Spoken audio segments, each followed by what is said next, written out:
देव आपल्याबद्दल काय अपेक्षा करतो या सगळ्या गोष्टी आपल्याला माहिती असतात. पण नुसतं माहिती होऊन चालत नाही. तर ज्या वेळेस आपण त्या माहिती असलेल्या गोष्टीप्रमाणे चालतो ना, तेव्हा ते आपल्यासाठी फायदेशीर असते. आमेन. आणि म्हणून बऱ्याचदा अनेक लोकांना आत्मिक समज खूप चांगली असते. त्यांना समजतं की देव माझ्याबद्दल काय विचार करतो किंवा मी देवासाठी काय केलं पाहिजे. पण नुसती आत्मिक समज आपल्याला वाचवू नाही शकत. नुसती आत्मिक समज ही जी आहे ना, ती आपल्याला देवासोबत चालू नाही शकत.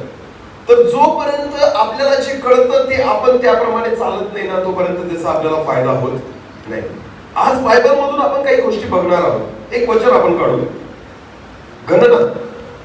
गणनाचं पुस्तक याचा 22वा अध्याय. गणना याचा 22वा अध्याय. आणि मराठीत जर कोणाकडे बायबल असेल तर मला वाचायला मदत करा. गणना 22 वचन 2 पासून पुढे. गणना 22 वचन 2 पासून पुढे.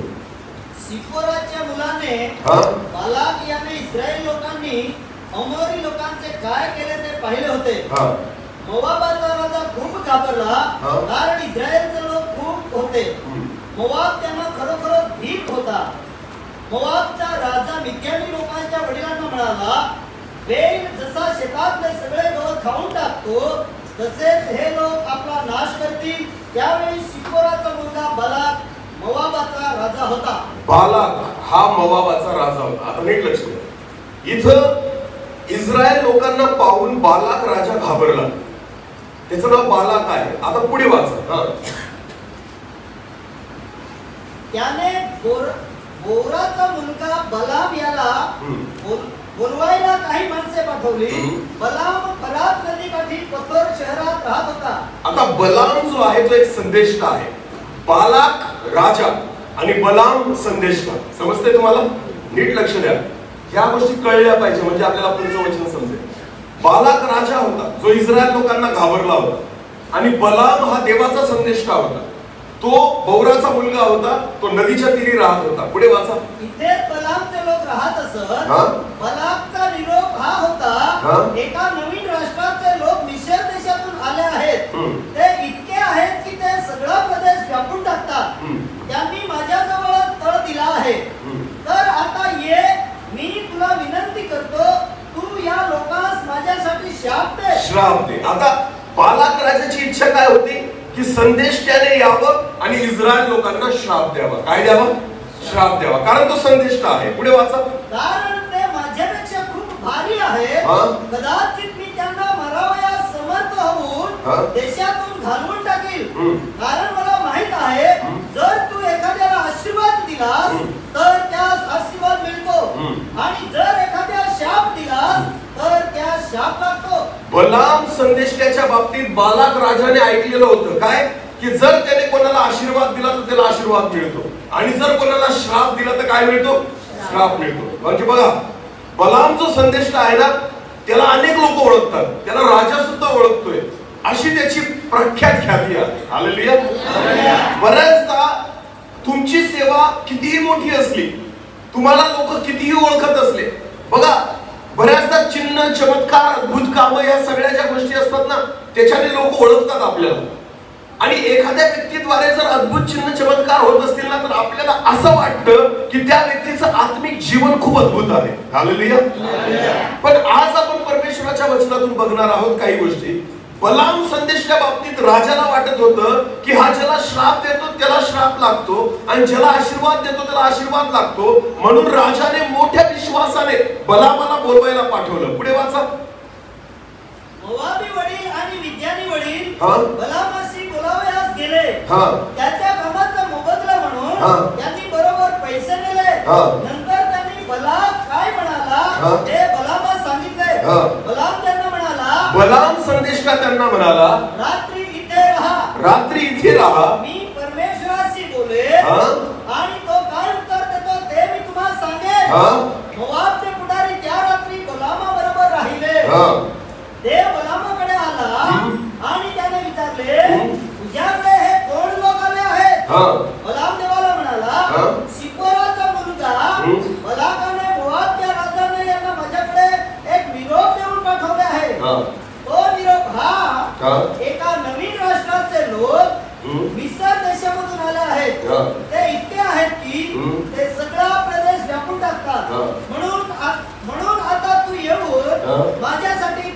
शाप दे.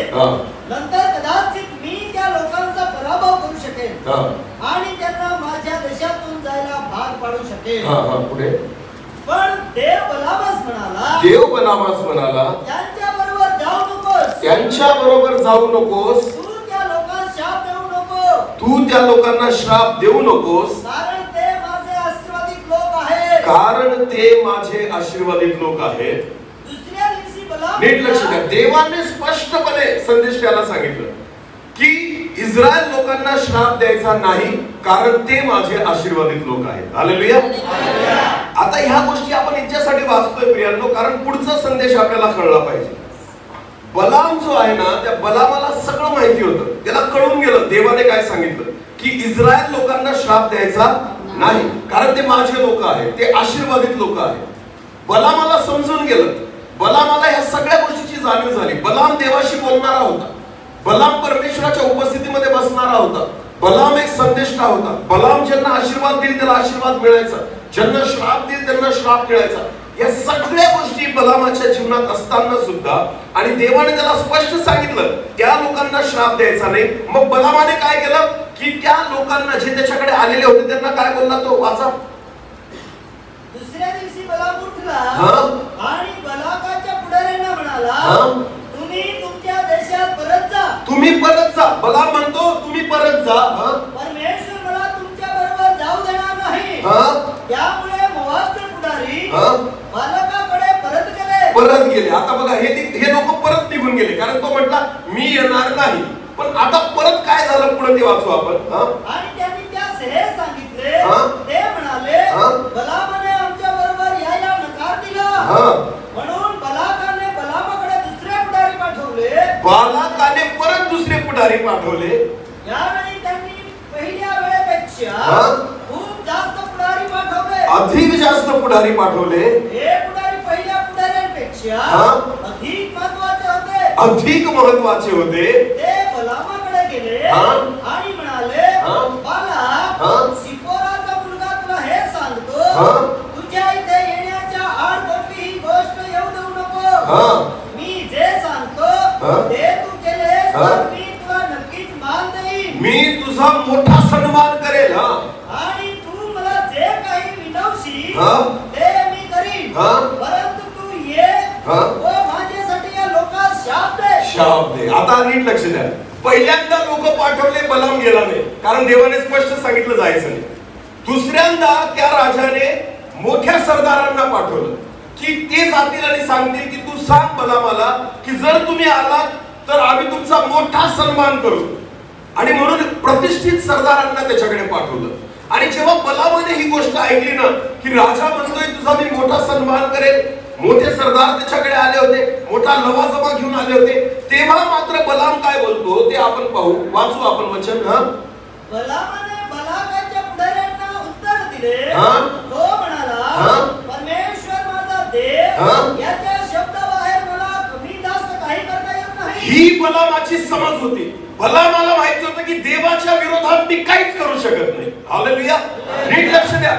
बलामाला पूर्ण माहिती होतं. तो काय म्हणतो हे वचन परत वाचा पास्टर.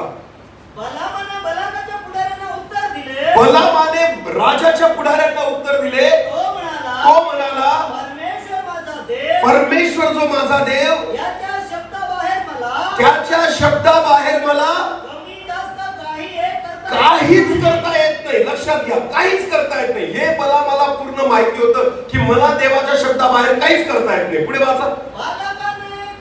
माझे घर सोन्या चांदीने भरून दिले, तरीही मी काही करणार नाही. मी काहीच करू शकत नाही. ही त्याची समज होती. त्याला माहिती होतं आत्मिकरीतीने की देवाच्या विरोधात मी जाऊ शकत नाही. पुढे वाचा. तरी पण तो काय म्हणतो, नाही, हा शब्द महत्वाचा आहे. काय? तरी पण देवाच्या विरोधात मी वागू शकत नाही. तरी पण देवाचं वचन मी तोडू शकत नाही. तरी पण ज्यावेळेस हा तरी पण शब्द आपल्या जीवनामध्ये येतो ना, आपण पापामध्ये पडतो. माहिती देवाची इच्छा काय, पण तरी पण माहिती मला प्रार्थना करणं गरजेचं आहे, तरी पण मी करत नाही. माहिती मला बायबल वाचणं गरजेचं आहे, तरी पण मी वाचत नाही. माहिती मला दया करणं गरजेचं आहे, तरी मी करत नाही. माहिती मला कोणाला मदत करणं गरजेचं आहे, तरी पण मी करत नाही. बऱ्याचदा आपल्याला आत्मिक रीतीने सगळं समजतं, तरी पण आपल्याला जे करायचं तेच, तरी पण आपण काय करतो, आपल्याला आत्मिक समज असून फायदा नाही, हा तरी पण जो आहे ना तोच आपल्याला पापात पाडतो. लक्षात भला मला माहिती होतं, तो म्हणतो मी माझ्या देवाच्या विरोधात काहीच करू शकत नाही, तू मला सोने रुपये दिलेला घर भरून तरी पण मी काही करू शकत नाही. पण तो काय म्हणतो, तरी पण काय म्हणतो तो, तरी पण रात्री तुम्ही येथे राहा, हाच रात्री येथे राहा आणि परमेश्वर मला काय सांगतो ते मला कळू शकेल. का बरं, तरी पण कशाला? तुला देवाने स्पष्ट सांगितलेलं आहे की तू ह्या गोष्टी करायच्या नाही, पण तरी पण याच्या मनामध्ये असा विषय आहे की एकदा परत परमेश्वराला प्रश्न करून पहा. तुम्हाला माहिती, हा तरी पण जो आहे ना तोच मनुष्याला पापात पाडत. आत्मिक समज आहे, देवाला काय आवडतं काय नाही आवडत आपल्याला कळतं, तरी पण आपण त्याच गोष्टी करतो, तरी पण आपण परमेश्वराच्या विरोधात पाप करतो, तरी पण आपण आत्मिक जीवनात वाढत नाही, तरी पण आपण देवाला वेळ देत नाही, तरी पण आपण आत्मेने चालत नाही, तरी पण आपण देवाची इच्छा नाही, आपण मनुष्याची इच्छा पूर्ण करतो. हालेलुया. संदेष्टा देवाचं ऐकणारा होता, संदेष्टा देवाची वाणी ऐकणारा होता, संदेष्टाशी देव बोलत होता. या सगळ्या गोष्टी असताना, ही आत्मिक समज असताना सुद्धा तो म्हणतो तरी पण आज रात्री इथं थांबा, म्हणजे बघू देव पाठवतो का नाही. म्हणजे स्वतःची इच्छा पूर्ण करायची आहे ना, पण थांबा इथं, मला कळतंय देवाची इच्छा नाही तरी पण थांबा इथं. नीट लक्ष द्या प्रिय, हीच गोष्ट जी आहे ना ती मनुष्याला या दिवसात पापात पाडते. की बऱ्याचदा आपल्याला वचन सगळे कळतात, आत्मिक समज आपली खूप चांगली आहे, आत्मिक रीतीने आपल्याला बऱ्याच गोष्टी माहिती आहेत, तरी पण आपण पापात जगतोय, तरी पण आपण त्या गोष्टी नाही करत. कितीदा वचन ऐकतो आपण, कितीदा वचन ऐकतो, कितीदा. मला एक गोष्ट नाही कळत, लक्ष द्या, की का एखाद्या व्यक्तीची प्रार्थना देव ऐकतो आणि माझी नाही ऐकत, का एखाद्या व्यक्तीसोबत देव बोलतो माझ्याशी नाही बोलत, का आपल्या जीवनामध्ये हा विचार आपल्याला कधी येत नाही, का बरं? काय परमेश्वर माझ्यावर अधिक प्रेम करतो तुमच्यावर कमी करतो? बिलकुल नाही. देवासाठी तुम्ही पण त्याची लेकरं आहात आणि मी पण त्याचं लेकरू आहे. परमेश्वरासाठी जसं मी आहे तसे तुम्ही पण आहात. विषय हा आहे, देव कमी नाही पडत. कमी कोण पडतंय? आपण. बोला, कमी कोण पडतंय? आपल्याला समजतं पण आपण तसं वागत नाही, आपल्याला कळतं पण आपण त्याप्रमाणे चालत नाही. का माहिती का? समज आहे पण त्याप्रमाणे जोपर्यंत आपण चालत नाही ना आपला फायदा होत नाही. अनेक लोकांना आत्मिक समज खूप चांगली आहे, खूप कळतं त्यांना देवाच्या वचनातून, खूप ज्ञान आहे, खूप त्यांना समज आहे, प्रकाशन सुद्धा आहे, सगळ्या गोष्टी, सेवा पण आहे, दान पण आहे, अद्भुत कामं पण होत आहेत, तरी पण स्वतःची इच्छा पूर्ण करायची, तरी पण आपला फायदा बघायचा, तरी पण मान सन्मानाच्या गोष्टी करायच्या, तरी पण लोकांमध्ये मला कशी प्रतिष्ठा मिळेल याच्याकडे लक्ष द्यायचंय. बलाम जो होता ना त्याच्या जीवनामध्ये हीच परिस्थिती होती. आत्मिक समज होती की मी देवाच्या विरोधात वागू शकत नाही, तरी सुद्धा तेच करण्याची इच्छा होती, तेच केलं त्याने. तो परत तिथं थांबला, त्यांना म्हटला आज रात्री तुम्ही या ठिकाणी थांबा आणि देव माझ्याशी काय बोलतोय हे मी देवाला विचारतो. मग काय झालं वाचा पुढे. या रात्री देव बलामाकडे आला, देव म्हणाला तुला घेऊन जाण्यासाठी हे लोक पुन्हा आले, म्हणून तू त्यांच्या बरोबर जाऊ शकतोस, पण मी जे सांगेन तेवढेच तू कर. दुसऱ्या दिवशी सकाळी बलाम उठला आणि त्याने आपल्या गाडीवर खोगी घातले, नंतर तो मोआबच्या पुढाऱ्यांबरोबर चालला. बलाम त्याच्या गाडीवर बसला होता, त्याचे 2 लोक त्याच्या बरोबर होते. बलाम प्रवास करीत होता तेव्हा देव त्याच्यावर रागावला. देव त्याच्यावर रागावला. का रागावला? कारण तुला माहिती होतं देवाची इच्छा काय, कारण तुला माहित होतं मी काय आज्ञा दिलेली, कारण मी तुला सांगितलेलं होतं की तू तिथं जायचं नाही. नीट लक्ष द्या. तुम्हाला माहिती आहे ना, मग का विचारतात परत? तुम्हाला माहिती नाही, करायची देवाची इच्छा नाही, मग का तू त्या गोष्टी करतोय परत? समज आहे ना तुझ्या जीवनामध्ये की काय चांगलं काय वाईट मी करू. नीट लक्ष द्या. आत्मिक समज असून फायदा होत नाही, आत्मिक जीवनात त्याचा फायदा झाला पाहिजे. आमेन. आपण जोपर्यंत त्याप्रमाणे चालत नाही ना तोपर्यंत आपला काहीच फायदा होत नाही. लक्ष द्या, नीट लक्ष द्या. आत्मिक समज असते की मी नम्र असलो पाहिजे. नीट लक्ष द्या. बायबलचं ज्ञान जे आहे ना, हे बायबलचं ज्ञान जर तुम्हाला खूप असेल ना, खूप ज्ञान म्हणतोय मी खूप, बायबलची समज आपल्या जीवनामध्ये खूप असेल ना, तर नीट लक्ष द्या. तुम्ही गर्विष्ठ होतात त्याच्याने. काय होतात? गर्विष्ठ, की मला सगळं कळतं. पण जेव्हा बायबलच्या वचनाप्रमाणे तुम्ही चालतात ना, तेव्हा तुम्ही नम्र होतात. तेव्हा तुम्ही काय होतात? शास्त्री आणि परुषी यांच्याकडे बायबलचं ज्ञान खूप होतं, पण ते चालायचे बिलकुल नाही. म्हणून ज्ञानाने ते फुगले होते. मला ज्ञानाने काय होते? फुगले होते. बायबल असं म्हणतं, ज्ञान फुगवतं. ज्ञान काय करतं? बायबलची समज आहे ना, आपल्याला नम्र नाही करत, आपल्याला गर्विष्ठ करते. मला सगळं कळतं, हा जो विषय आहे ना, आपल्याला गर्विष्ठ करतो. पण जेव्हा बायबल प्रमाणे तुम्ही चालतात ना, ते बायबल तुम्हाला नम्र करायला लागतं. आमेन. जेव्हा माझ्या आत्मिक जीवनामध्ये मी बायबल उतरवतो ना, तेव्हा मला ते नम्र करायला लागतं. हालेलुया. देवाचं वचन म्हणतं ना, येशू ख्रिस्त नम्र होता. बायबल आपल्याला पण काय व्हायला लावतं? नम्र. मी बऱ्याचदा एक उदाहरण देतो, नीट लक्ष द्या. स्वतः आपण प्रार्थना करतो देवाकडे बऱ्याचदा गुडघ्यावर नम्रतेने, हे देवा बस पाप्यावर काय कर. पापी कोणाला म्हटलं आपण? बोला ना, स्वतःला. कारण आपण देवासमोर स्वतःला काय करतोय? नम्र. बोला, काय करतोय? प्रभू, मी तुझ्या विरोधात पाप करतो, मी चुकतो, माझ्यामध्ये कमतरता आहेत, माझ्यामध्ये उणीवा आहेत, आणि मग मी पापी आहे, मग पाप्यावर दया कर. बघा, आपल्याला वाटतं मी देवासमोर काय झालो? नम्र. नम्रता याला नाही म्हणत. नीट लक्ष द्या. मी स्वतःला पापी म्हटलं, स्वतःला चुकीचं म्हटलं, स्वतःला कमी म्हटलं नाही, ही नम्रता नाहीये. पण ज्या वेळेस कोणीतरी येऊन मला म्हणेल, का रे पाप्या, तू पापी आहे, तू चुकीचा आहे, तुझ्यामध्ये कमतरता आहे, तुझ्यामध्ये कमीपण आहे, तू मूर्ख आहे, जेव्हा तुम्ही ते पचवण्याची शक्ती ठेवतात ना, त्याला काय म्हणतात? बोला, त्याला काय म्हणतात? स्वतःला पापी म्हणणं सोपं आहे हो, दुसऱ्याने म्हणू द्या तुम्हाला, आणि जर ते तुम्हाला पचलं ना, समजून घ्यायचं तुम्ही काय. स्वतःला चुकीचं म्हणणं सोपं आहे, पण जेव्हा दुसरा व्यक्ती तुम्हाला चुकीचं म्हणेल ना, तेव्हा तुम्ही गप्प जर राहत असाल ना, समजून घ्यायचं तुम्ही काय. बोला बोला बोला, काय. स्वतःच्या कानात असे मारायला कसं वाटतं? हे देवा, मी पापी आहे. दुसऱ्याने कान फेडत ठेवली तर, दुसऱ्याने जर आपल्याला मारलं तर, जेव्हा तुम्ही ते सहन करू शकता, ती काय आहे? समज आहे मला की नम्र असणं गरजेचं आहे. पण जेव्हा नम्र होण्याची वेळ येते ना, तेव्हा आपण तसं वागत नाही.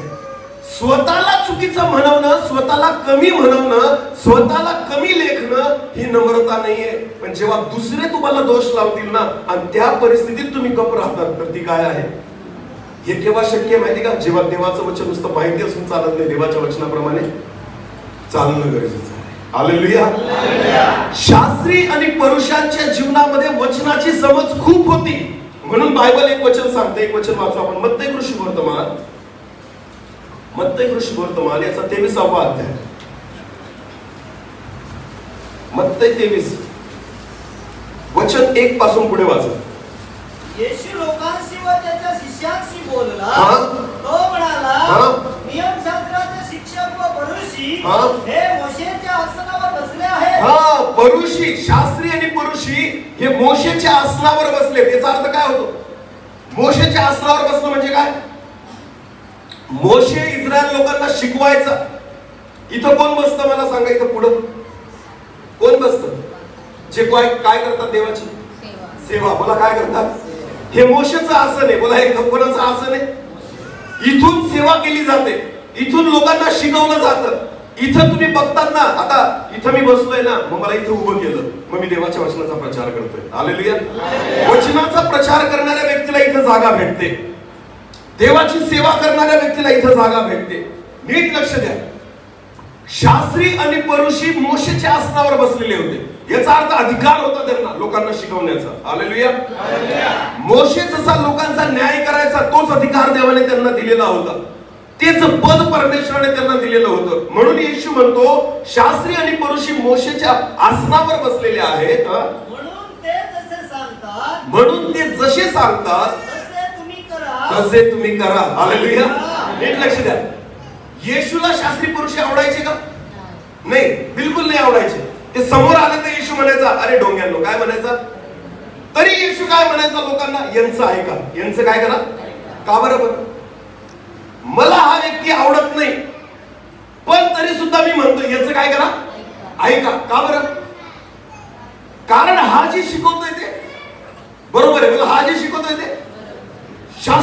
परुषी. आता नीट लक्ष द्या, मी येशू आहे समजा, एक उदाहरण देतो, मी येशू आहे आणि हा परुषी आहे. हे ब्रदर कोण आहेत? परुषी. आणि येशू काय म्हणतो? हा जे शिकवतोय ना, ऐका, हा मला आवडत नाही, या व्यक्तीशी माझं जमत नाही, पण हा जे शिकवेल ना तुम्हाला ते ऐका, कारण हा व्यक्ती कशातून शिकवणार आहे आणि याच्यामध्ये काय आहे? वचन. याच्यामध्ये काय आहे? या बायबलची समज कोणाला आहे? याला सगळं कळतं, बायबल मधलं सगळं कळतं, म्हणून तुम्ही याचं काय करा? हालेलुया. म्हणून तुम्ही याचं काय करा? पुढे पुढे पुढे या व्यक्तीचं तुम्ही ऐका, कारण बायबल घेऊन फिरतोय. हालेलुया. बायबल ट्रेनिंग झालेलं आहे, याचं ऐका. येशू म्हणतो, वाचा बरं ते वचन परत, नीट नीट लक्ष द्या. येशू लोकांशी व त्याच्या शिष्यांशी बोलला. तो म्हणाला, नियमशास्त्राचे शिक्षक व परुषी हे मोशेच्या आसनावर बसले आहेत, म्हणून ते जसे सांगतात तसे तुम्ही करा. शास्त्री, परुषी, तुम्ही नाही बरं, मी फक्त उदाहरण देतोय येशूच्या बाबतीमध्ये, की ते म्हणते की जसे सांगतात ना ते तुम्ही करा, कारण हे बायबल मधूनच शिकवतायत. पुढे वाचा. पण तुम्ही त्याच्या कृतीप्रमाणे तसे करू नका. तोंडातून जे निघतंय ते ऐका, पण हे जे वागतायत तसं तुम्ही वागू नका. हालेलुया. कळतंय का? हा व्यक्ती जे बोलतोय ना ते तुम्ही ऐका, ते तुमच्या फायद्याचं आहे, पण हा जसं वागतो तसं वागू नका. याचा अर्थ काय होतो? आत्मिक समज आहे पण वागत, वचन कळतं पण तसं चालत. बऱ्याचदा प्रियांनो नुसती आत्मिक समज, प्लीज, बऱ्याचदा आत्मिक समज नुसती आपल्या फायद्याची राहत नाही. जेव्हा तुम्ही त्या वचनाप्रमाणे स्वतः चालतात ना, त्यावेळेस प्रभूची इच्छा आहे याच्यासारखं चाला. आमेन. पण शास्त्री आणि पुरुषांबद्दल येशू काय म्हणतो? यांचं फक्त काय करा तुम्ही? ऐका. त्यांना बघू नका, त्यांना बघू नका, त्यांचं आचरण पाहू नका, ते जसे वागतात करतात तसं तुम्ही करू नका. का? कारण ते बोलतात वेगळं आणि करतात. ते नुसतं बोलतात, त्यांना समज आहे, ज्ञान आहे, बुद्धी आहे, चातुर्य आहे. हालेलुया. ते जसे वागतात तसे तुम्ही वागू नका. आमेन. शिक्षक असतो ना, शिक्षक, मी पण शिक्षक आहे शाळेमध्ये. शाळेत शिक्षक लेकरांना चांगलं शिकवतात का वाईट शिकवतात? मला चांगलं शिकवतात का वाईट शिकवतात? तुम्ही जर त्यांचं ऐकलं तर तुम्ही काय व्हाल? तुम्हाला चांगलं मिळेल आणि तुम्ही चांगले शिकाल. बरोबर आहे? शिक्षकाने शिकवणं हे खूप चांगलं असतं आणि तुम्ही जर ऐकलं तर तुमचा फायदा होतो. पण जेव्हा शाळा सुटल्यावर तो शिक्षक कुठे जातो तुम्हाला माहिती का? तो काय करतो तुम्हाला माहिती का? तो काय खातो तुम्हाला माहिती का? तो काय पितो तुम्हाला माहिती का? तुम्हाला माहिती शिक्षकाचं कुठं ऐकलं पाहिजे? फक्त शाळेमध्ये. बाहेर जर तुम्ही त्याला बघितलं ना, बरेच शिक्षक नको तिथं सापडतील तुम्हाला. समजतंय का? नको तिथं सापडतील. शिकायचं असेल ना फक्त वर्गात शिका. जर बाहेर शिक्षकाला बघितलं ना, शिकण्यासारखं काहीच राहत नाही. समजते का तुम्हाला? कारण त्यांना सगळं ज्ञान आहे पण स्वतः तसं चालत नाही.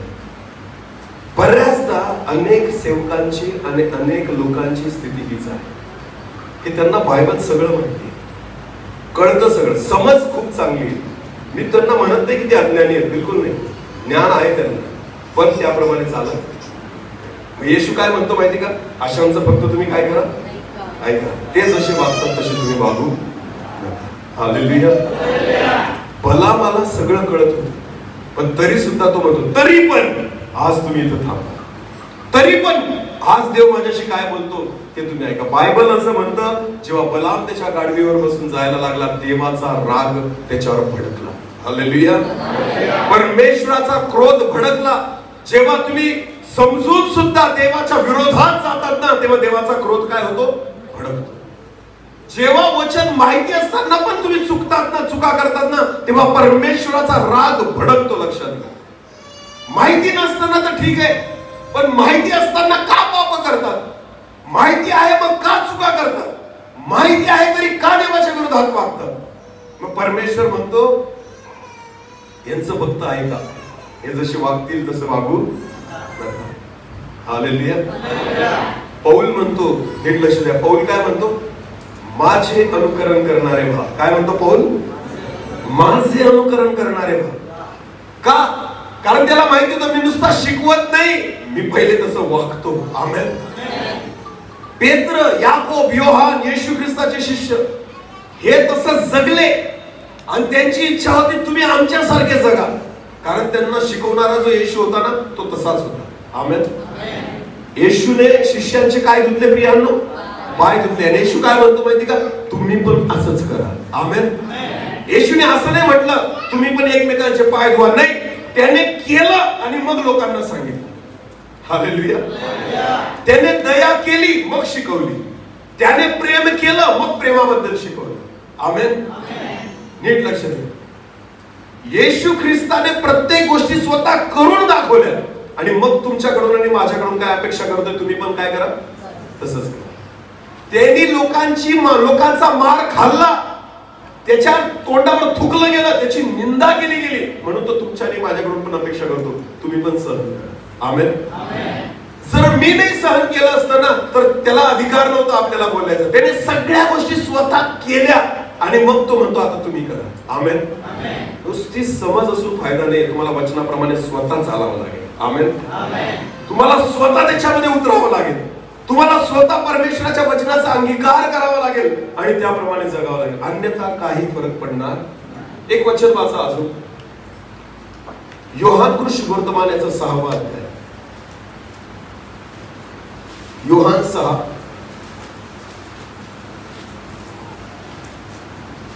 वचन 65 पासून वाचू आपण पुढे. 65. योहान 6. तो म्हणाला म्हणून मी तुम्हास म्हणले की, येशू म्हणतो म्हणून मी तुम्हास म्हटले की कोणीही मनुष्य त्यास पित्याने ते दिल्याशिवाय तो माझ्याकडे येऊ शकत नाही. पुढे त्यानंतर त्याच्या शिष्याने पुष्कळजण परत गेले. आता नीट लक्ष द्या. येशू ख्रिस्ताने स्वतःच्या शरीराबद्दल आणि रक्ताबद्दल या अध्यायामध्ये बोललेलं आहे की माझं शरीर खरं खाद्य आहे, रक्त खरं पेय आहे. या सगळ्या गोष्टी शिकवल्यानंतर शिष्यांनी ऐकल्या आणि बरेचसे शिष्य येशूला सोडून गेले. येशूकडे जवळजवळ 70 ते 72 शिष्य होते. किती? 70 ते 72. सगळे निघून गेले. फक्त उरले किती आता? 12. बोला किती उरले? सगळे शिष्य बाकीचे सोडून निघून गेले येशू ख्रिस्ताला. वाचा ते वचन परत. जे निघून त्याच्या शिष्यातले पुष्कळ जण परत गेले आणि ते पुन्हा कधी त्याच्या बरोबर चालले नाही आणि कधीच येशू सोबत ते परत चालले नाही. तेव्हा येशू 12 जणांना म्हणाला, तुमची पण जायची इच्छा आहे काय? आता नीट लक्ष द्या. सगळे गेल्यानंतर येशूने किती लोकांना विचारलं? 12. म्हणजे राहिले किती होते? 12. कान देऊ ऐका. 12 शिष्यांना येशूने विचारलं, तुमची पण जायची इच्छा आहे का? तुमची पण जायची इच्छा आहे का? तेव्हा शिमोन पेत्राने त्यास उत्तर दिले. तेव्हा पेत्राने काय उत्तर दिले? प्रभू आम्ही कोणाकडे जाणार? आम्ही कुठे जाऊ? सार्वकालिक चिन्हाची वचने तर आपणाकडे आहेत. आम्ही 12 लोक का थांबलोय माहिती का? कारण सार्वकालिक जीवनाची वचनं कोणाकडे आहेत? म्हणजे या 12 लोकांमध्ये समज होती की येशूकडेच जीवन आहे. आमेन. सार्वकालिक जीवनाची वचनं कोणाकडे? येशूकडे. म्हणून आम्ही थांबलो. बाकी लोक निघून गेले तुला सोडून. आम्ही नाही जाणार. आम्ही कुठे जाऊ? आम्ही कुठे जाऊ? आम्ही जगाला निवडत नाही, आम्ही तुला निवडलेलं आहे. हालेलुया. किती लोकांनी निवडले येशूला? 12. बोला किती? बाकी सगळे कुठे गेले? आता नीट लक्ष द्या. पेत्र म्हणतो की आम्ही कुठे जाणार, कारण सार्वकालिक जीवनाची वचनं तुझ्याकडे आहेत. पुढे वाचा. आणि आम्ही विश्वास ठेवला आहे, तुझ्यावर आम्ही विश्वास ठेवला आहे आणि हे जाणतो की आपण देवाचे पवित्र पुरुष आपण आहात. तुम्हीच देवाचे पवित्र पुरुष आहात. आमेन. किती लोकांनी विश्वास ठेवला? 12. आता नीट लक्ष द्या. 12 लोकांनी विश्वास ठेवला येशू देवाचा पुत्र आहे. 12 लोकांनी विश्वास ठेवला जीवनाची वचनं तुझ्याचकडे आहेत, म्हणून ते येशू सोबत थांबले. पण पुढे काय वचन वाचा. येशूने त्याला उत्तर दिले. येशूने त्याला उत्तर दिले, मी तुम्हा 12 जणांना निवडून घेतले नाही काय? तुम्हा 12 लोकांना मी निवडलेलं आहे. हालेलुया. तुमची निवड मी केलेली आहे. मी मोजून निवडून घेतलेलं आहे तुम्हाला लोकांमधून. पुढे वाचा. तरी तुमच्यातील एक जण शैतान आहे. तरी तुमच्यातील एक जण काय आहे? वचन माहिती आहे तरी तुमच्यातील एक जण काय आहे? अरे बोला. ओळखतात मला की मी देवाचा पुत्र आहे तरी तुमच्यातील एक जण काय आहे? कळतंय का मी काय सांगते? सैतान येशूला कधीच नाकारत नाही. भले तुम्ही नाकाराल पण सैतान नाही नाकारत. कसं काय? दुष्ट आत्मा लागलेला व्यक्ती जेव्हा येशू समोर यायचा तो काय म्हणायचा? हे परात्पर देवाच्या पुत्रा, तू आम्हाला त्रास का देतोस? कोण स्वीकारत होतं येशूला की हा देवाचा पुत्र आहे असं? कोण विश्वास ठेवायचा? याकोबाच्या पत्रात स्पष्ट लिहिलेलं आहे, विश्वास भूत पण ठेवतात. कोण ठेवतात? स्पष्ट लिहिलेलं आहे. सैतानाला बिलकुल डाऊट नाही की येशू देवाचा पुत्र आहे.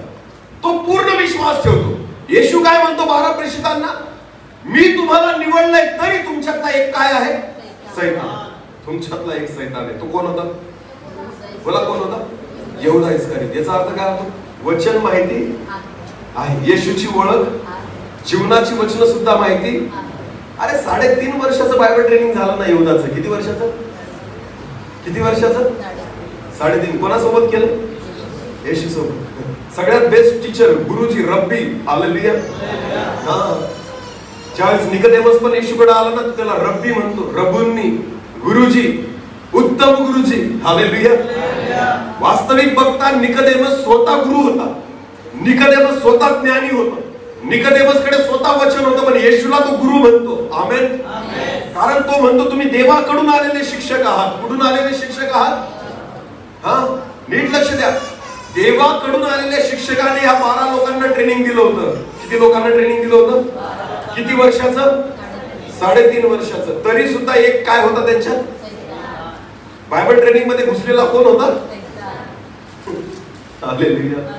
होत हे. नीट लक्ष द्या.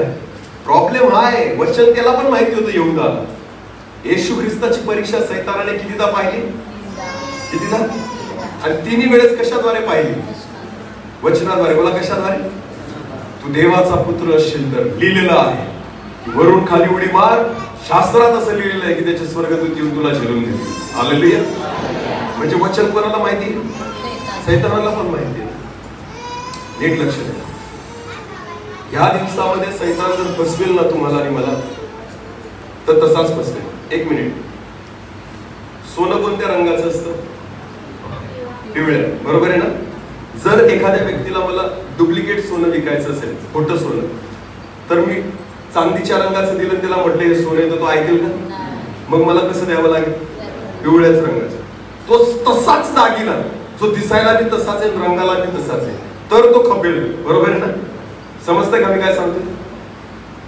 डुप्लिकेट नोटा असतात पैशाच्या. 100 रुपयाची नोट जर डुप्लिकेट असेल ना, तर ती कशी दिसली पाहिजे? 100 सारखीच दिसली पाहिजे. फरक असतो त्याच्यामध्ये नकली नोटेमध्ये, पण दिसायला मात्र सेम असते. नीट लक्ष द्या. या दिवसात सुद्धा खोटे संदेश निघतील. काय निघतील? खोटे. दिसायला सेम असतील. वचन पण हेच असेल, बायबल मधलंच. फक्त विषय काय राहील माहिती का? ते देवाकडून नाही. ते त्याच वचनाला घेतील आणि त्यालाच ट्विस्ट करतील आणि तुम्हाला परीक्षेत पाठवतील आणि पापात. समजलं मी काय सांगतो? हे ओळखता आलं पाहिजे. बायबल म्हणतं, येशू म्हणतो तुमच्यामध्ये, तुम्हा सगळ्यांना मी निवडलं, पण तरी तुमच्यातला एक काय आहे? सैतान आहे. त्याला वचन माहिती आहे तरी तो काय आहे? तो माझ्यासोबत चालला, फिरला, राहिला तरी तो काय आहे? सैतान आहे. कारण तो वचनाप्रमाणे चालत, वचनाप्रमाणे जीवन जगत. हालेलुया. नीट लक्ष द्या. ही फार महत्वाची गोष्ट आहे. येशू सोबत चालणं, राहणं वेगळी गोष्ट आहे. येशू सोबत राहणं वेगळी गोष्ट आहे. येशू सोबत चालणं वेगळी गोष्ट आहे. आमेन. 12 प्रेषित, 12 शिष्य येशू सोबत राहत होते. काय करत होते? पण त्याच्यातले 11 जण येशू सोबत चालत होते. किती जण येशू सोबत चालत होते? जेव्हा तुम्ही वचनाप्रमाणे चालतात ना, येशू सोबत चालतात.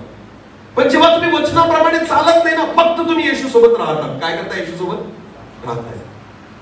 12 जण राहत होते, पण 11 जण चालत होते. आणि यहूदा येशू सोबत कधी चालला नाही. त्याचे विचार येशूशी जुळले नाही. म्हणून बायबल म्हणतं तुमच्या 12 पैकी एक सैतान आहे, ज्याला समज तर आहे वचनाची, पण त्या वचनाप्रमाणे तू चालायला तयार नाही. नीट लक्ष द्या. बऱ्याचदा आपल्या जीवनामध्ये सैतान अशाच पद्धतीने जात आहे. समज राहून उपयोग नाही. बायबल मला कळतं याच्याने उपयोग नाही. मी कितीदा बायबल वाचलंय याच्याने फरक पडत नाही. माझं बायबल ट्रेनिंग झालंय याच्याने पण फरक पडत नाही. मला वचन भेटतं, मला प्रकाशन भेटतं याच्याने बी फरक पडत नाही. मला संदेश देता येतो याच्याने बी फरक पडत नाही. काहीच काहीच फरक पडत नाही. तुम्ही वचनाप्रमाणे किती चालता याच्याने फरक पडतो. हालेलुया. आत्मिक जीवन याचा अर्थ असा नाही होत की मला बायबल माहिती आहे. आत्मिक जीवन याचा अर्थ की बायबल माझ्या जीवनाद्वारे दिसलं पाहिजे. हालेलुया. बायबल कुठे दिसलं पाहिजे? माझ्या जीवनाद्वारे. तर समजायचं हे आत्मिक जीवन आहे. आमेन. या दोन वेगवेगळ्या गोष्टी आहेत. आज सुद्धा तिथंच प्रॉब्लेम आहे. आत्मिक जीवन जगा प्रिय, देवाच्या वचनाप्रमाणे चाला. नुसतं ज्ञान प्राप्त करू नका. नुसतं बायबल वाचून फायदा होणार नाही. नुसती समज घेऊन फायदा होणार नाही. पण जेव्हा तुम्ही देवाच्या वचनाप्रमाणे अप्लाय कराल, त्याप्रमाणे चालल ना, त्यावेळेस परमेश्वर त्याच्यामध्ये खुश आहे. हालेलुया. हालेलुया. नाही तर समज तर आपल्याला खूप आहे प्रिय, तर आपण वागत नाही ना तसं. मला माहिती होतं की देवाच्या विरोधात मी वागू शकत, काहीच करू शकत नाही मी देवाच्या विरोधात. पण तरी गेला गाढवावर बसला आणि त्या रस्त्याला गेला जिथे देवाची इच्छा नव्हती जायची. बायबल म्हणतं देवाचा राग भडकला आणि गाढवी त्याच्या समोर कोण उभा राहिला? दूत. हातात उपसलेली तलवार घेऊन एक स्वर्गदूत तिथे उभा राहिला. कारण देवाची इच्छा नव्हती तू हे करावं. तुला समजतंय ना मग का असं वागतो? तुला समजतंय ना मग का त्या मार्गाला जातो? तुला समजतंय ना मग का चुका करतो? तुला समजतंय ना मग का चुकीच्या गोष्टी करतो? तुला समजतंय ना मग का चुकीची बाजू घेतो? बालाकाची बाजू का घेतोय तू? तू इस्रायलाची बाजू घे, कारण तो देवाचा वंश आहे. चुकीच्या व्यक्तीची बाजू नको घेऊ. तू परमेश्वराच्या लोकांची बाजू घे. बलामाने कोणाची बाजू घेतली? कोणासाठी गेला बलाम? बालाकासाठी, राजासाठी, जो देवाच्या लोकांचा शत्रू आहे. नीट लक्ष द्या. आज सुद्धा मला सगळं कळतं, पण तरी मी चुकीच्या लोकांची बाजू घेतो. कोणाची बाजू घेतो? चुकीच्या लोकांची. मी चुकीच्या बाजूने उभा राहतो.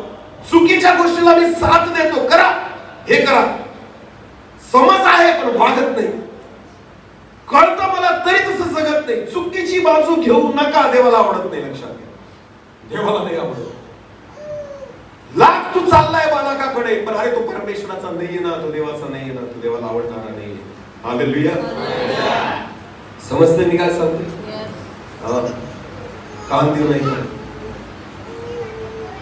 इस्रायल लोकांना बलाम ओळखत नव्हता संदेशला, पण बालाकाला ओळखत होता, म्हणून बालाकाकडे निघून गेला. पण देवाची इच्छा होती, अरे तो वंश माझा आहे ना, त्याला कोणी श्राप देऊ नाही शकत. मी नाही देत, तू कोणाला श्राप देणार? समजते मी काय सांगते? मग बालाकाच्या बाजूने का जातोय?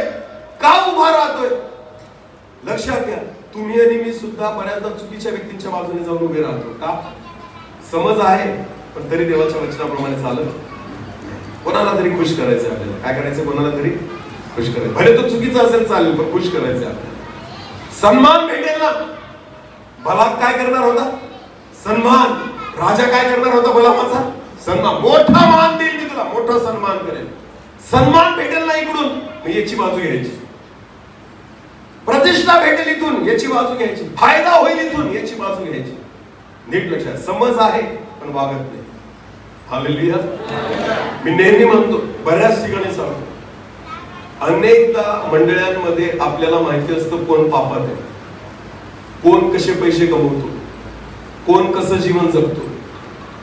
फक्त त्या व्यक्तीला बघून आणि त्याला खुश करण्यासाठी आपण त्याला स्थान देतो. काय करतो? त्याला स्थान देतो.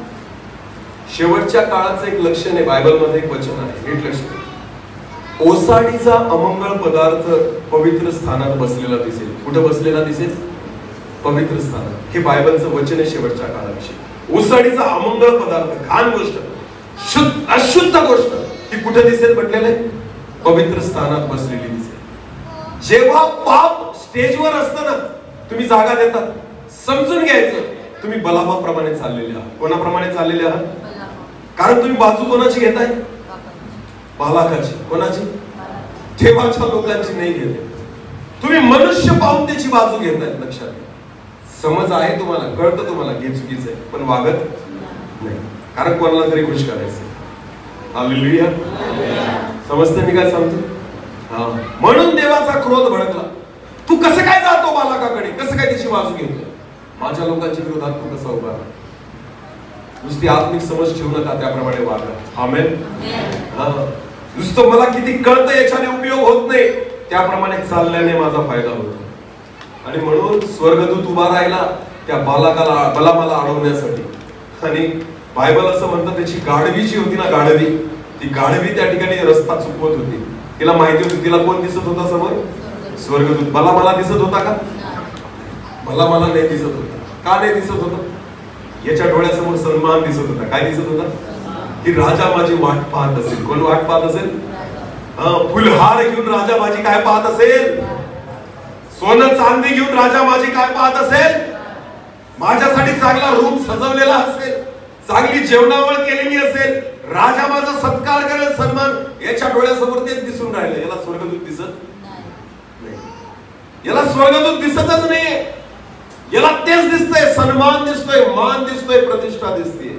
नीट लक्ष द्या. आज सुद्धा अनेक देवाच्या दासांना सन्मान, प्रतिष्ठा एवढी दिसते ना की त्यांना देव दिसत नाही, देवाचं काम दिसत नाही, स्वर्गदूत दिसत. नीट लक्ष द्या. हा सन्मान, ही प्रतिष्ठा, या गोष्टी ज्या आहेत ना प्रियांनो, लक्षात घ्या, आपल्याला चुकीच्या ठिकाणी घेऊन ठेवतो, चुकीच्या दिशेला घेऊन जातो, चुकीच्या ठिकाणी घेऊन जातो, देवाच्या विरोधात उभी करतो. आणि म्हणून ना नुसती समज ठेवू नका, तर देवाच्या वचनाप्रमाणे चाला. आमेन.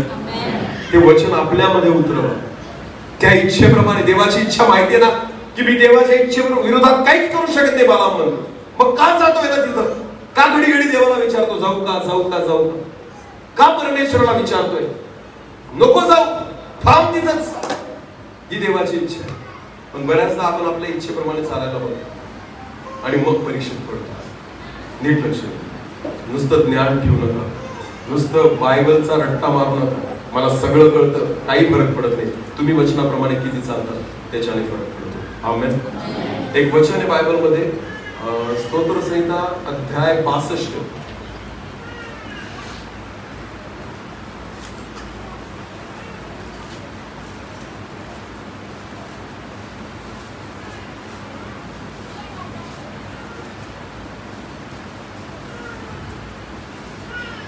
स्तोत्र संहिता अध्याय 62 वचन 11 वाचावं. देव एकदा बोलला आहे. देव एकदा बोलला आहे. मी दोनदा ऐकलं आहे. मी दोनदा ऐकले आहे. काय? कसं काय? कसं काय? देव कितीदा बोलला आणि मी कितीदा ऐकलं? असं कसं काय? असं कसं असेल बरं? देव एकचदा बोलला आणि दावीद काय म्हणतो? मी कितीदा ऐकलं? याचा अर्थ काय होतो? याचा अर्थ काय होतो? देव एकचदा बोलला पण दावीद म्हणतो मी दोनदा ऐकलंय. हालेलुया. जेव्हा वचन तुम्ही शिकतात ना, देव बोलतो आपल्याला एकदा. आमेन. पण जेव्हा ऍक्च्युअली तुमच्या जीवनामध्ये ती परिस्थिती येते ना, तेव्हा दुसऱ्यांदा तुम्हाला तेच वचन ऐकावं लागतं. आमेन. समजतंय का? व्यभिचार करू नको हे वचनातून मी ऐकलं. देव माझ्याशी कितीदा बोलला? एकदा. बोला कितीदा बोलला? पण जेव्हा व्यभिचार तुमच्या समोर येईल ना, तेच वचन तुम्हाला परत दुसऱ्यांदा ऐकू आलं पाहिजे. व्यभिचार करू, याला म्हणतात देव एकदा बोलला, मी कितीदा ऐकलं? जेव्हा पाप आपल्या समोर येईल ना, दोनदा ऐका वचन. जेव्हा चूक तुमच्या समोर येईल ना, परत तेच वचन तुमच्या कानी पडलं पाहिजे. याला म्हणतात देव एकदा बोलला, मी कितीदा ऐकलं? इथं तर देव 10दा बोलतो तरी आपण एकदा पण ऐकत. पण दावीद म्हणतो देव एकचदा बोलला, मी दोनदा ऐकलं. आमेन. जेव्हा तुम्ही देवाचं वचन असं ऐकतात ना, एकदा ऐका आणि दुसऱ्यांदा जेव्हा त्या परिस्थितीमध्ये असाल ना, पापामध्ये, जर पाप तुमच्या समोर असेल ना, परत तेच वचन तुमच्या कानी पडलं पाहिजे. आमेन. की नाही देव बोललाय असं करायचं, चोरी करायची, पाप करायचं नाही. जेव्हा पाप तुमच्या समोर येईल ना, तेच वचन दुसऱ्यांदा तुम्हाला ऐकू आलं पाहिजे. आमेन. म्हणून देवाच्या वचनात म्हटलंय, दावीद म्हणतो देव एकदा बोलला, मी दोनदा ऐकलंय. आमेन. जेव्हा वचनाला तुम्ही त्याप्रमाणे रिस्पॉन्स देतात, त्याप्रमाणे विश्वास ठेवतात ना, तेव्हा तुम्ही पापात पडत नाही. तर नुसतं वचन माहिती ऐकलं, मी एकदा बोलला, मी ऐकलं. एकदा ऐकून नाही होत, दोनदा ऐकलं पाहिजे. कितीदा ऐकलं पाहिजे? दोनदा. वचनाची गरज मला दोनदा पडते. एकदा शिकण्यासाठी आणि एकदा त्याच्याप्रमाणे चालण्यासाठी. आमेन. हालेलुया. दोनदा मला वचनाची गरज आहे. एक की मला शिक्षणासाठी वचन पाहिजे आणि दुसरं मला चालण्यासाठी वचन पाहिजे. आमेन. दावीद म्हणतो, हे देवा, तुझं वचन मी माझ्या हृदयात साठवून ठेवलंय की मी तुझ्या विरोधात पाप करू नये. कुठं साठवून ठेवलंय? हृदयात. की जेव्हा मला गरज पडेल ना तेव्हा मी ते काढतो आणि मी पाप करत, तुझ्या विरोधात पाप करत इथं साठवून ठेवतो. म्हणून मी दोनदा ऐकतो. आमेन, हालेलुया. समजतंय का? हा. म्हणून देवाचं वचन नुसतं ऐकू नका. एकदा ज्ञान वाढवू नका, बुद्धी वाढवू नका, समज वाढवू नका, त्या वचनाप्रमाणे चालण्याचा प्रयत्न करा. आमेन. नाही तर आजकाल बऱ्याच लोकांना खूप समज आहे वचनाची, खूप समज आहे, त्यांना सगळं कळतं पण वळत तसं चालत. हालेलुया. आणि नुसतं कळून फायदा होत नाही, त्याप्रमाणे चालूनच फायदा होतो. आमेन. आजपर्यंत तुम्ही किती शिकले आणि तुम्हाला किती समजलं याचा काही फायदा नाही. तुम्ही किती वचनाप्रमाणे चालले याचा हिशोब घेतला जाईल.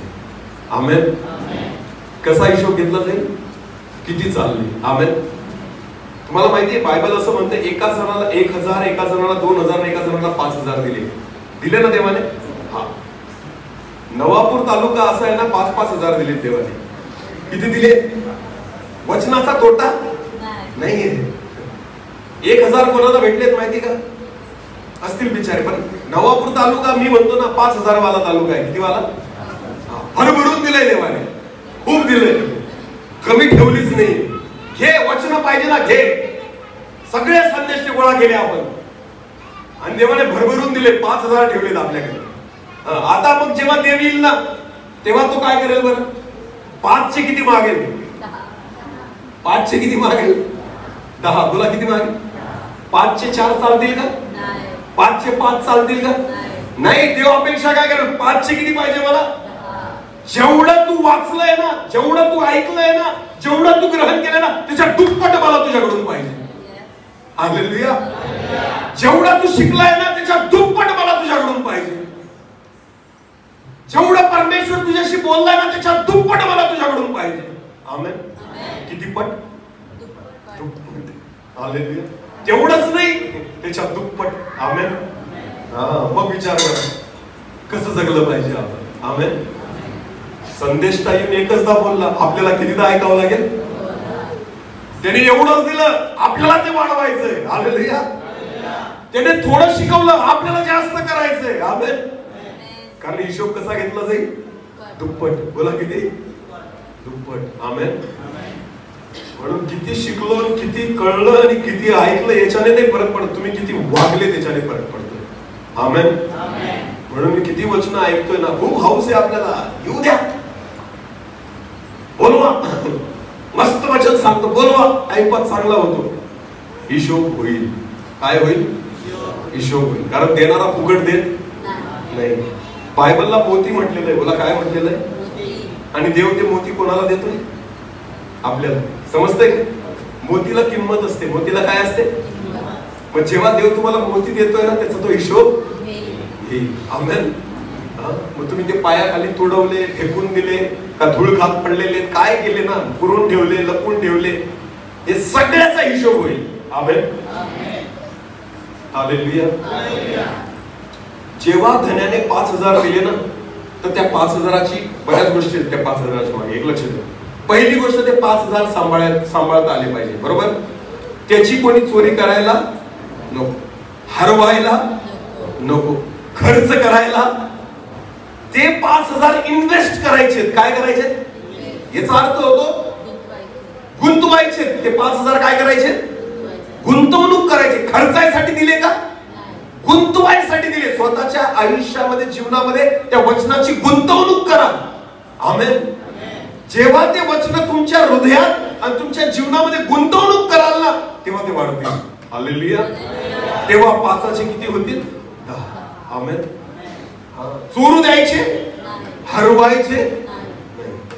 बऱ्याचदा वचन पेरलं जातं ना. म्हणून बायबल मध्ये जमीन दिलेली आहे ना, खडकाळ जमीन, काटेरी झुडपाची जमीन, रस्त्यावरची जमीन ना, आणि चांगली जमीन. बायबल असं म्हणतं रस्त्यावर पडलेलं काही होतं, पाखरांनी येऊन काय केलं? उचलून घेतलं. समजतंय ना? म्हणजे चोर येऊन ते काय करतो? चोरून घेतो. बोला, चोर येऊन ते काय करतो? बऱ्याचदा देव देतो आपल्याला, पण आपण त्याची चोरी होऊ देतो. चोर येतो आणि चोरून घेतो. सैतान येतो, ते वचन काढून घेतो. काहीतरी विचार दुसरे बाहेरचे लगेच आपल्या जीवनामध्ये येतात आणि ते वचन चोरलं जातं. आता मी एवढं जीव तोडून सांगतोय ना इथं, बाहेर गेल्यानंतर तुम्ही परत चोरू द्या त्याला, सैतानाला. कारण बऱ्याचशा गोष्टी आहेत चोरणाऱ्या, वचन चोरणाऱ्या, तर लगेच चोरून टाका. आणि मग जे 5,000 होते ना ते 4च राहतात. किती राहतात? अजून आठवड्याभरामध्ये तर ते सगळे संपून जातात, चोरले जातात. एक पण 1000 राहत नाही. हिशोब होईल. हालेलुया. वाढवायच्या अगोदर पहिले त्याला साठवा. त्याला काय करा? त्याला रक्षण करा. बायबल असं म्हणतं, नीट लक्ष द्या, सर्व रक्षणीय वस्तूंपेक्षा आपल्या अंतःकरणाचं काय कर? विशेष रक्षण कर. कारण जीवनाचा उगम कुठे आहे? तिथूनच आहे. आमेन. सगळ्यात अधिक कसलं रक्षण करायचं आपल्याला? अंतःकरणाचं. कारण वचन कुठे राहतं माहिती का तुम्हाला? वचन कुठे राहतं? अंतःकरणात. आमेन.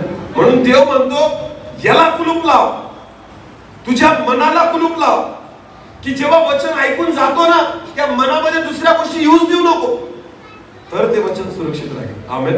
कारण जीवनाचा उगम त्या वचनातच आहे. आमेन. हालेलुया. जेव्हा चर्च मधून आपण बाहेर जातो ना, अनेक गोष्टी आपल्या मनामध्ये शिरतात, त्याचं आपण रक्षण नाही करत, म्हणून बऱ्याच गोष्टी आतमध्ये शिरतात आणि ते वचनाला खराब करतात. लक्षात घ्या, ते शिरू देऊ नका. ते शिरू देऊ नका, चोरू देऊ नका, खराब होऊ देऊ नका. गुंतवणूक करा. वचनाची काय करा? गुंतवणूक करा. कुठंतरी त्याची गुंतवणूक करा. वागा त्याच्याप्रमाणे, चाला त्याच्याप्रमाणे. त्यावेळेस ते 5,000ची किती होतील? 10 होतील. आमेन.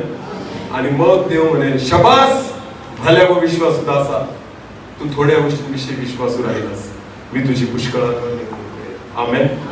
हालेलुया. समजतंय का? शबास भल्या व विश्वासू दासा, तू थोडक्या गोष्टीविषयी विश्वासू राहिलास, मी तुझी पुष्कळांवर नेमणूक करेन. आमेन. देवाची इच्छा आहे, जे देव देतोय ना ते वाढवा, ते वाढलं पाहिजे, अधिक झालं पाहिजे, त्याप्रमाणे आपण जगलं पाहिजे, त्याच्याने आपण आशीर्वादित झालो पाहिजे, तर त्याचा फायदा आहे. नुसतं समजून घेऊन काही उपयोग. म्हणून देवाची इच्छा आहे प्रियानो, आत्मिक समज नाही, आत्मिक जीवन आपलं चांगलं असलं पाहिजे. आमेन. आज लोकांची आत्मिक समज चांगली आहे, आत्मिक जीवन आहे. ज्यांचं आत्मिक जीवन चांगलं असतं ना ते देवाला खुश करतात. ज्यांची आत्मिक समज चांगली आहे ना, देव म्हणतो यांचं ऐका, तसं वागू.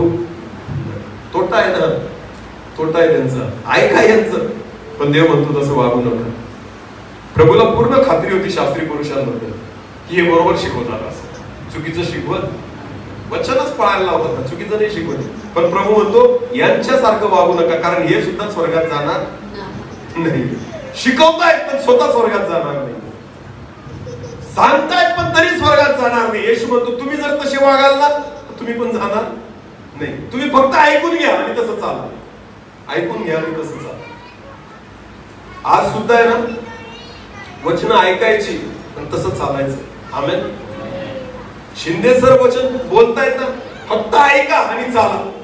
कोणताही संदेशा वचन सांगताना ऐका आणि चाला. माणसाकडे नका बघू, देवाच्या वचनाकडे बघा आणि चाला. आमेन. हाच आपला फायदा आहे. हालेलुया. हाच आपला फायदा. मी नेहमी सांगतो, कानून नाही का, मी स्टेजवर जो उभा असतो हे माझं आत्मिक जीवन नाहीये, हे माझं आत्मिक जीवन. मी किती चांगला बोलतो हे माझं आत्मिक जीवन नाहीये. देव मला वचनाची उकल खूप देतो हे माझं आत्मिक जीवन नाहीये. माझं आत्मिक जीवन काय? जेव्हा मी बंद खोलीमध्ये देवासोबत प्रार्थनेला बसतो ते माझं आत्मिक जीवन आहे. जेव्हा मी देवासोबत उपवास प्रार्थनेमध्ये असतो ते माझं आत्मिक जीवन आहे. जेव्हा मी वैयक्तिक माझ्यासाठी बायबल वाचतो ते माझं आत्मिक जीवन आहे. जेव्हा देवाची मी आराधना करतो एकांतामध्ये ते माझं आत्मिक जीवन आहे. जेव्हा मी स्वतःला प्रत्येक पापापासून दूर ठेवतो ते माझं आत्मिक जीवन आहे. हालेलुया. स्टेजवर माझं आत्मिक जीवन नाहीये, लक्षात घ्या. हे आत्मिक जीवन नाही. आत्मिक जीवन ते असतं जिथं फक्त देव आणि मी. आमेन. बस प्रभू मला बघतोय. हालेलुया.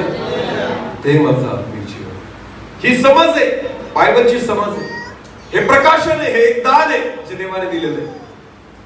दानाचा उपयोग त्याच्या महिमेसाठी होईल. शास्त्री पुरुषांना पण प्रभू म्हणायचा ऐका यांचं, वागू नका फक्त तसं. हालेलुया. येशू ख्रिस्ताची चौकशी होत होती याजकासमोर. कोणासमोर? याजकासमोर. याजक काय म्हणतो माहिती का? याजक बायबलमध्ये असं म्हटलेलं आहे की तो याजक म्हटला, येशूच्या अगोदर, येशूची चौकशी होण्याच्या अगोदर तो याजक बोललाय काय, की अनेक लोकांसाठी एकाने मरावं हे चांगलं आहे. हालेलुया. अनेक लोकांसाठी एकाने मरावं हे चांगलं आहे. आणि तिथं वचनात असं लिहिलेलं आहे, त्या वर्षी तो प्रमुख याजक होता आणि त्याने संदेश दिला, पण त्यालाच कळलं. त्याने काय दिला? संदेश दिला, त्यालाच कळलं. तो येशूला मारू इच्छित होता, पण तो जे बोलून गेला ना ते बरोबर होतं, की अनेक लोकांसाठी एकाने मरणं बरोबर आहे. कारण येशू ख्रिस्ताने अनेकांसाठी प्राण दिला, हे त्याने भविष्यवाणी बरोबर केली. पण त्याने केलेली भविष्यवाणी त्याला पण कळलेली. हालेलुया. नीट लक्ष. बऱ्याचदा संदेश बरोबर होता, पण तो त्याला सुद्धा नाही समजला, कारण त्याचं जीवन तसं नव्हतं. आमेन. म्हणून नुसती समज कामाची नाही, जीवन पाहिजे तसं. हालेलुया. मग तुम्ही चुकीची बाजू घेणार नाही, बलामासारखं चुकीच्या व्यक्तीसाठी उभं राहणार नाही. मग तुम्ही देवाच्या लोकांसाठी उभं राहाल. कोणासाठी उभं राहाल? जे देवाला आवडणारा वंश आहे, देवाची निवडलेली प्रजा आहे ना, त्यांच्या बाजूने तुम्ही उभे राहा. हालेलुया. नीट लक्ष. आणि कधी पण मी तुम्हाला सांगतो, देवाची बाजू जर घ्यायची असेल ना, तर तुम्हाला मोठा मॉब नाही दिसणार, मोठी संख्या नाही दिसणार, कदाचित ती संख्या थोडी पण असेल, पण तुम्हाला बाजू त्यांचीच घ्यावी. हा, चुकीच्या गोष्टी खूप असतात हो, आणि चुकीच्यांना सपोर्ट करणारे पण खूप असतात. देवाचं वचन म्हणतं, बोलावलेले कसे आहेत? पुष्कळ. निवडलेले किती आहेत? मग आपल्याला सपोर्ट कोणाला करायचा आहे? निवडलेले आहेत. हालेलुया. हा, निवडलेले थोडेच आहेत, तुम्हाला त्यांच्या बाजूने उभं राहावं लागेल, तुम्हाला त्यांचीच बाजू घ्यावी लागेल. आमेन. बलामासारखं कराल तर प्रतिष्ठेच्या मागे लागाल, सन्मानाच्या मागे लागाल, पण तुम्हाला बलामासारखं नाही करून चालणार. हालेलुया. तुम्हाला देवाची बाजू घेणं गरजेचं आहे, देवाच्या वचनाचा अंगीकार करणं गरजेचं आहे, आणि देवाच्या वचनाप्रमाणे चालणं गरजेचं आहे. हालेलुया. म्हणून माझं एकच तुम्हाला सांगणं असेल, केवळ ऐकणारे होऊ नका, देवाच्या वचनाप्रमाणे चालणारे व्हा. आमेन. नुसती समज ठेवू नका, तर परमेश्वराची इच्छा पूर्ण करणारे व्हा. आमेन. नाही तर समज तर खूप लोकांकडे आहे, सगळ्यांना कळत. अनेक लोक म्हणतात, मी PhD केली बायबलमध्ये, काही फरक पडत नाही बाबा PhD करून, काहीच फरक. तुझं फक्त ज्ञान वाढलं, तू फुगलाय. काय झालाय? फुगला.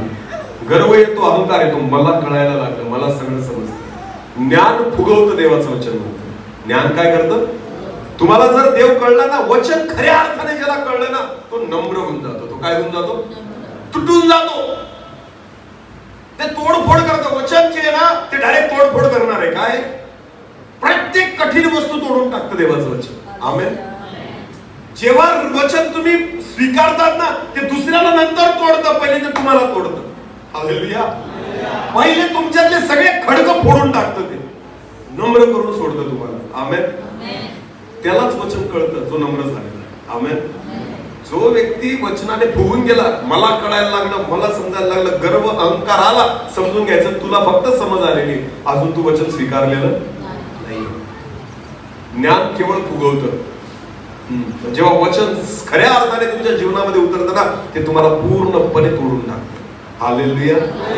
तुम्ही झुकून जातात, नम्र होतात, तुमचं चित्त नम्र होतं, उन्मत्तपणा तुमच्यामधून पूर्णपणे निघून जातो. आमेन. हालेलुया. म्हणून देवाच्या वचनाला आतमध्ये स्वीकारा, त्याच्याप्रमाणे चाला, तर तुमचा आणि माझा आत्मिक जीवनात फायदा होईल, अन्यथा होणार नाही. आणि देवाची इच्छा हीच आहे. आमेन. काय सर्व लोक तयार आहात देवाच्या वचनाप्रमाणे चालायला? आमेन. नुसते ऐकणारे व्हायचं, देवाच्या वचनाप्रमाणे चालणारे. आमेन. म्हणून नुसती समज नकोय आपल्याला, जेवढं समजतंय तसं चाला. 5,000 दिले, किती झाले पाहिजे त्याचे? 2,000 दिले, किती झाले पाहिजे? किती पट? दुप्पट. आमेन. दुप्पट व्हायलाच पाहिजे. देव एकदा बोलला, मी कितीदा ऐकलं? 2दा ऐकलं. अशाप्रमाणे वचन ऐकायचं. एकदा वचन देवाच्या दासांकडून ऐकायचं, आणि दुसऱ्यांदा त्या परिस्थितीमध्ये उभं राहिल्यानंतर ऐकायचं. हालेलुया. सामर्थ्य देवाचं आहे. आमेन. आपले डोळे झाकू, यावेळेस आपण प्रार्थना करायचं. सर्वजण काही क्षण आपण देवाच्या चरणी, देवाच्या उपस्थितीमध्ये जाऊया. खरंच देवाची इच्छा आहे की आपण त्याच्या इच्छेप्रमाणे झालं. किती दिवस फक्त आपण ऐकू वचन, पण देव आपल्याकडून अपेक्षा करतो की केवळ ऐकणारे होऊ नका, तर त्याच्या वचनाप्रमाणे चालणारे हो. नुसती समज ठेवू नका. बलामाप्रमाणे त्याला सगळं कळत होतं, तरी त्याला जे करायचं तेच त्याने केलं. 3 वेळेस बलामाने वेद्या उभारल्या, 3 वेळेस वेगवेगळ्या ठिकाणावर इस्रायलाला शाप देण्यासाठी.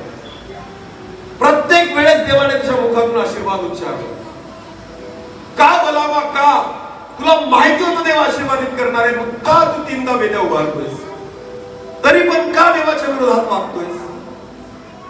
बऱ्याचदा आपल्याला सगळं कळतं, काय करणं बरोबर आहे, काय करणं चुकीचं आहे, तरी पण आपण पाप करतो, तरी पण देवाच्या विरोधात आपण जगतो, तरी पण आपल्याला जे करायचं तेच आपण करतो. प्रियानो, केवळ ऐकणारे असू नका, वचनाप्रमाणे चालणारे हो, तरच परमेश्वराद्वारे तुम्ही आशीर्वादित व्हाल. धन्यवाद. यावेळेस आपण प्रार्थनेमध्ये जाऊ. एक छोटस कोरस आपण घेऊया प्रार्थना.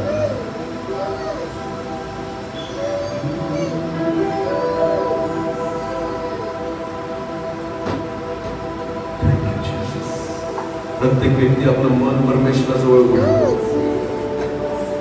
देवाला म्हणा, हो प्रभू, आम्ही दुप्पट फळ देणारे असावं यासाठी झालेलं.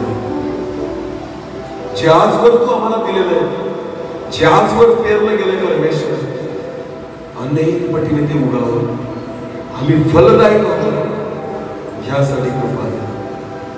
तू आम्हाला सहाय्य कर परमेश्वर. धन्यवाद तुझे. हालेलुया. स्तुती स्तुती. धन्यवाद.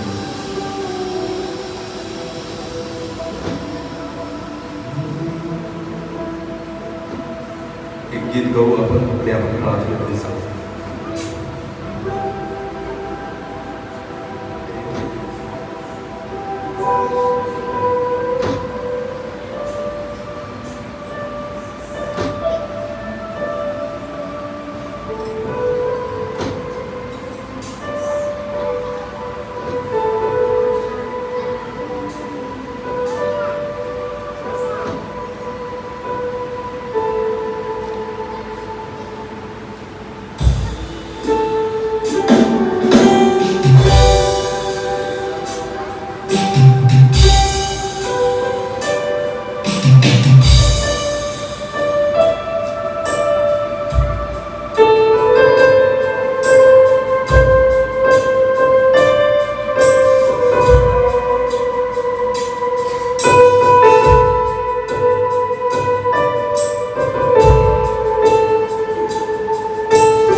Purify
तू आम्हाला कृपा दे, पवित्र आत्मा आमचा प्रेम आहे आणि तू आम्हाला चालव कर, तुझ्या मार्गात चालव दे बाबा, तुझ्या इच्छेप्रमाणे चालव परमेश्वर. प्रभूजी, या देहावर जय प्राप्त करण्यासाठी, आमच्या इच्छेवर जय प्राप्त करण्यासाठी, हो पिता, आम्ही स्वतःच्या विरोधात वागावं आणि तुझं वचन पूर्ण करावं यासाठी कृपाने अनुग्रह दे. हो पिता, तू आम्हाला सहायता कर. केवळ आम्ही आमची आत्मिक समज वाढवू नये परमेश्वर, पण आम्ही आमचं आत्मिक जीवन वाढवावं यासाठी कृपा द्या. आमची वाढ आमच्या आत्मिक जीवनामध्ये होऊ दे परमेश्वर. केवळ ज्ञानामध्ये नाही, पण जीवनामध्ये होऊ दे परमेश्वर. आमचं चालणं, बोलणं, उठणं, बसणं, वागणं सर्व तुझ्या वचनाप्रमाणे असावं यासाठी कृपा दे. धन्यवाद, धन्यवाद. तू आज आपण प्रत्येकाशी बोललायस परमेश्वर. प्रभू, केवळ ऐकणारे नाही, पण तुझ्या वचनावर विश्वास ठेवून चालणारे आम्हाला कर. धन्यवाद. जे बीज आज या ठिकाणी पेरलं गेलंय ते त्या उत्तम भूमीप्रमाणे 30 पट, 60 पट आणि 100 पट फळ देणार असेल असं होऊ दे. केवळ ऐकणारे नाही, पण त्या वचनावर विश्वास ठेवून चालणारे आम्हाला कर. सर्वात मान, महिमा, गौरव, सन्मान तुझा आणि तुलाच देतो. प्रार्थना येशू प्रभू तुझ्या पवित्र निवड नावाने मागितली म्हणून. आमेन.